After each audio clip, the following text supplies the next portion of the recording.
शम भक्तों, बाबा श्याम को हम सभी अपने घर में विराजमान करते हैं और विराजमान करने के बाद कुछ ऐसी गलतियां कर देते हैं जिससे हम अनभिज्ञ रहते हैं।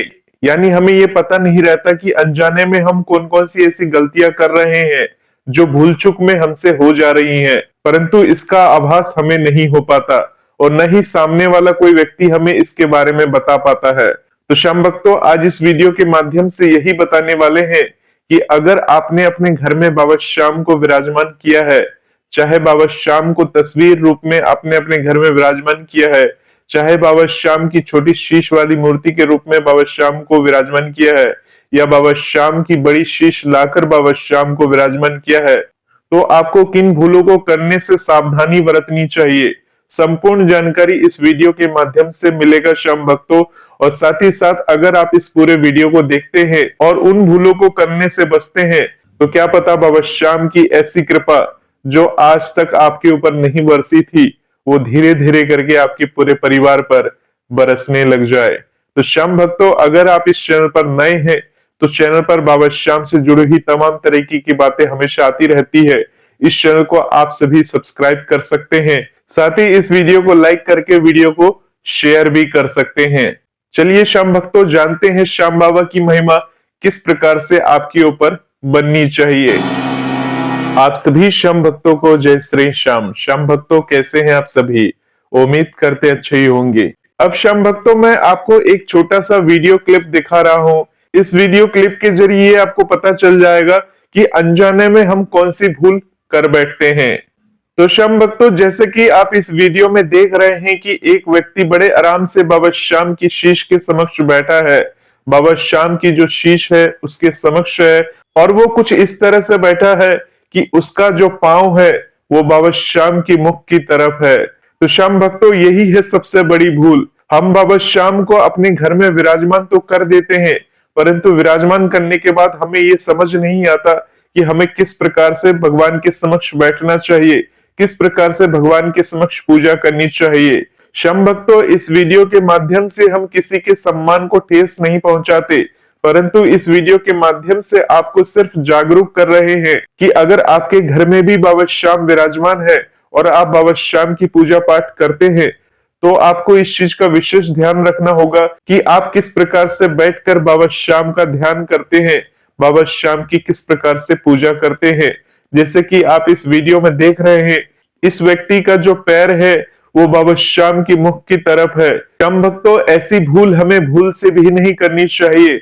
हालांकि श्याम भक्तों, हम मान सकते हैं इस वीडियो में जो बैठे व्यक्ति हैं, इनको ये आभास नहीं होगा कि ये कितनी बड़ी भूल कर रहे हैं।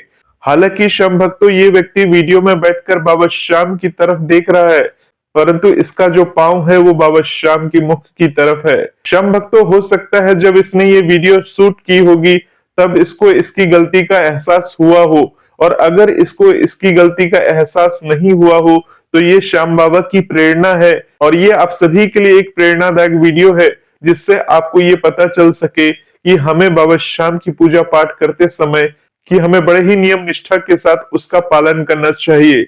श्याम भक्तों, जब हम बाबा श्याम की पूजा पाठ करते हैं, चाहे सुबह में करें, चाहे दोपहर में करें, चाहे शाम के समय करें, हमें पूर्ण निष्ठा को अपनाना जरूरी होता है। श्याम भक्तों, जैसे कि आप सभी जानते हैं कि सुबह सुबह हम लोग स्नान इत्यादि करने के बाद अपने घर में पूजा पाठ करते हैं, अपने माथे के ऊपर चंदन का तिलक लगाते हैं और भगवान को इसी प्रकार से मनाने की कोशिश करते हैं।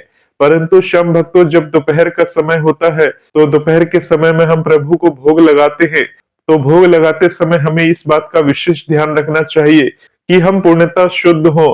हालांकि श्याम भक्तों, सुबह से दोपहर के समय में हम कई बार शौच इत्यादि चले जाते हैं और उसके बाद नॉर्मली तरह से हाथ वगैरह धोने के बाद हम अपने घर में बाबा श्याम को भोग लगाते हैं या देवी देवताओं को भोग लगाते हैं, या घर में हमारा कोई और सदस्य है तो भगवान को इसी प्रकार से भोग लगाता है। श्याम भक्तों, बाबा श्याम को भोग लगाने का भी तरीका होता है। बहुत सारे लोग क्या करते हैं, बाबा श्याम को भोग लगाते समय एक प्लेट में भोजन लेकर आ जाते हैं और बाबा श्याम के समक्ष उस भोग को रख देते हैं और रखने के बाद जल्दी जल्दी भगवान के समक्ष भोग लगाकर चले जाते हैं। श्याम भक्तों, भगवान को भोग लगाते समय ये बात का विशेष ध्यान रखिएगा, जब आप भगवान को भोग लगाते हैं तो उस समय में आपको भगवान के समक्ष पर्दा वगैरह लगाना चाहिए। हालांकि श्याम भक्तों, आप में से बहुत सारे श्याम भक्त बाबा श्याम को भोग पर्दा लगाकर करते होंगे। पर्दा कम से कम 2 से 3 मिनट तक आपको रखना चाहिए और उसके बाद पर्दा हटाने के बाद जो भोग है भगवान के समक्ष बड़े ही आराम से बैठने के बाद जो भी भोग आप भगवान को लगा रहे हैं, चाहे वो आपके घर में बना हुआ सात्विक भोजन हो, चाहे आप फलों का भोग लगा रहे हैं, चाहे बाबा श्याम को कच्चे दूध का भोग लगा रहे हैं, जिस भी चीज का आप भगवान को भोग लगा रहे हैं, बड़े ही प्रेम पूर्वक उस भोग को भगवान के समक्ष प्रस्तुत करिए और भगवान के समक्ष उस भोग को रखकर भगवान से प्रार्थना करिए, भगवान से विनती करिए कि आपके उस भोग को भगवान स्वीकार करे। आपने जो रूखा सूखा बनाया है अपने घर में, वो भगवान उसका आकर भोग लगाए और भगवान को ये जरूर कहे, तेरा तुझको अर्पण क्या लागे मेरा।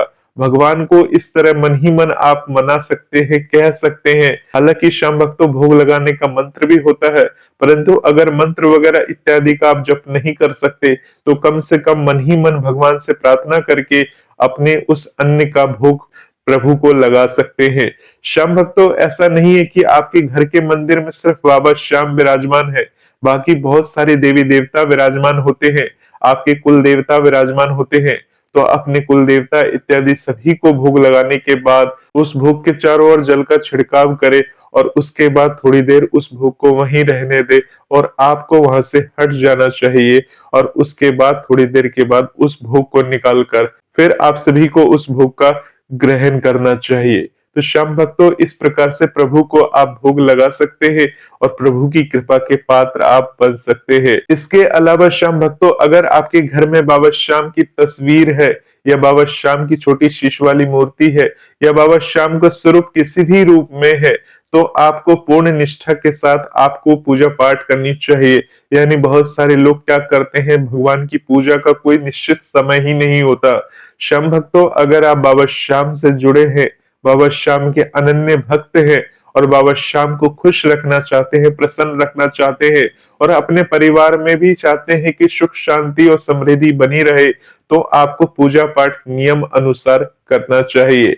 यानी श्याम भक्तों, एक नियम के साथ, एक समय के साथ आपको पूजा पाठ कर लेनी चाहिए। हालांकि श्याम भक्तों, जो पूजा का समय है वो आप भली भांति जानते ही होंगे कि किस समय संध्या के समय पूजा करनी चाहिए और किस समय आपको सुबह के समय पूजा करनी चाहिए।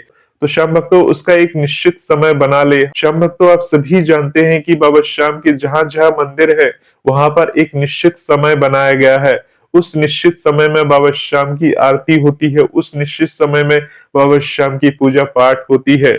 श्याम भक्तों, मान लीजिए आप बाबा श्याम के दर्शन करने के लिए खाटू गए हैं और आपका मन कर रहा है कि बाबा श्याम की आरती में आपको अटेंड करना है, तो आपको भली भांति पता होगा कि बाबा श्याम की संध्या आरती किस समय होगी, रात्रि की आरती किस समय होगी। तो उस समय से आप 15 मिनट या आधा घंटा पहले ही दरबार पहुंच जाते हैं और लाइन में लग जाते हैं और आपका मन होता है कि भगवान की इस आरती में हम जरूर सम्मिलित होंगे, क्योंकि श्याम भक्तों, बाबा श्याम की आरती में एक अलग ही आनंद की प्राप्ति होती है। तो श्याम भक्तों, इसी प्रकार से जब हम अपने घर में पूजा पाठ करते हैं तो उसका एक हमें निश्चित टाइम टेबल बना के चलना चाहिए कि हमें इस समय के अंदर भगवान की विशेष पूजा अर्चना कर लेनी चाहिए। मान लीजिए श्याम भक्तों, आप संध्या के समय 7 बजे के बाद पूजा करते हैं, यानी 7 बजे आपका टाइम फिक्स है, तो 5, 10, 15 मिनट आगे पीछे हो सकता है, परंतु इसका मतलब ये नहीं है कि आप कोई विशेष जरूरी काम कर रहे हैं। उस काम को करते करते आपका समय 9 बज गया और भगवान की ना पूजा पाठ हुई, ना भगवान के समक्ष दीपक जला, ना ज्योत जला, और इस तरह से आप हर दिन ही, हर रोज ही लेट करते जा रहे हैं। यानी सबसे पहले आप प्रायोरिटी अपने काम को दे रहे हैं, उसके बाद आप पूजा पाठ पर आ रहे हैं। तो श्याम भक्तों, इन गलतियों को करने से हमें बचना चाहिए। जब तक कि श्याम भक्तों बहुत ज्यादा जरूरी नहीं हो, तब तक हमें इस प्रकार के काम नहीं करने चाहिए। अगर जो नियम आपने फॉलो किए हैं, उस नियम को आपको सदा निभाते रहना चाहिए। हालांकि श्याम भक्तों, अगर आपका स्वास्थ्य गड़बड़ है या आप बहुत ही विशेष जरूरी काम कर रहे हैं, जैसे कि आप अपने जॉब से रिलेटेड है, जो कि बहुत ही अर्जेंट वर्क है, वो आपको करना ही करना है, तो ऐसे समय में ये कंडीशन लागू नहीं होती, क्योंकि वो ज्यादा आपके लिए इम्पोर्टेंट है। और भगवान ने भी गीता में विशेष ये कहा है कि कर्म ही पूजा है। अगर आप अपने कर्म को सही तरीके से करते हैं तो वो आपकी विशेष पूजा हो जाती है, भगवान उसी में आपसे प्रसन्न हो जाते हैं। इसके अलावा श्याम भक्तों, जो काम जरूरी नहीं है, जैसे आप मोबाइल देख रहे हैं या टीवी में आप कोई मूवीज वगैरह देख रहे हैं, आपका मन कर रहा है कि नहीं मूवीज खत्म हो जाएगी आधे घंटे के बाद, उसके बाद हम पूजा पाठ करेंगे, तो श्याम भक्तों ये भी एक विशेष फूल में आता है जिसे करने से हमें जरूर बचना चाहिए। श्याम भक्तों, बाबा श्याम से जुड़े रहिए और बाबा श्याम की ऐसी ही जानकारी और पाने के लिए इस चैनल को सब्सक्राइब करना ना भूले। मिलते हैं एक नए वीडियो के साथ, तब तक के लिए आप सभी श्याम भक्तों को जय श्री श्याम, जय श्री राधे।